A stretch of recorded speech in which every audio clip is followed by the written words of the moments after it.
Welcome back. Let's talk about some M&A happening, or the interest of a lot of companies, software companies into India. US-based software firm Ebix is looking to expand its Indian online travel kitty, and this time they have their eyes set on India's leading travel services company, Yatra.com. Ebix has offered to buy Yatra online for about $336 million.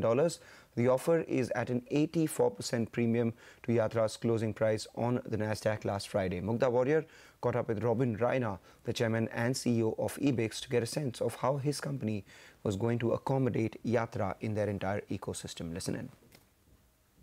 We're trying to build an ecosystem in India, a complete end-to-end financial exchange, and the bid to acquire Yatra is a step in that direction. We already are the largest financial exchange in India. We consider travel a very integral part of building this ecosystem. Today we conduct in excess of $2.5 billion of GMV, gross merchandise value, on our travel platforms. So we own a number of brands, Via, Mercury, and Zelius, on our travel portfolio already. The acquisition of, possible acquisition of Yatra would give us another $1.5 billion of possible GMV, increasing our GMV to $4 billion.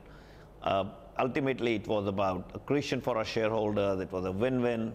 We thought if we offer 85% value, that 85% premium that we did, it provides substantial premium to the existing Yatra shareholders. And from our perspective, we inherit $150 million of revenue.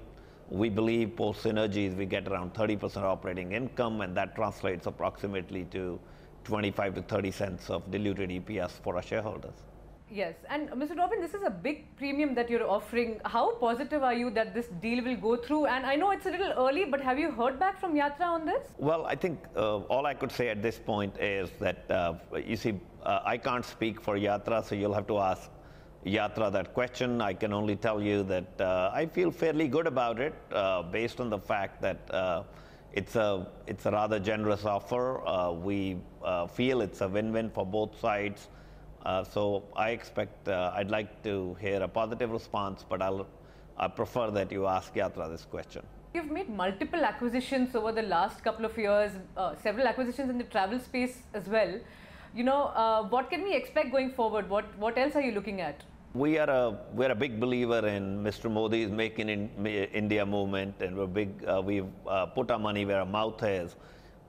Before Yatra, we've invested close to $700 million already. So after Yatra, if this acquisition goes through, we would have invested, somewhere close to $1 billion into India in the last 2 years. And having said that, we're going to be always opportunistic. We're always going to look at the right sectors. I think as you look at us, we have a few niche sectors identified already. We're at fairly advanced stages in certain areas in those sectors, but I couldn't talk more than that as of now. So if your question is, do we have a few incomplete sectors to go after, the answer is yes. All right, this is the word coming in from Ebix chairman.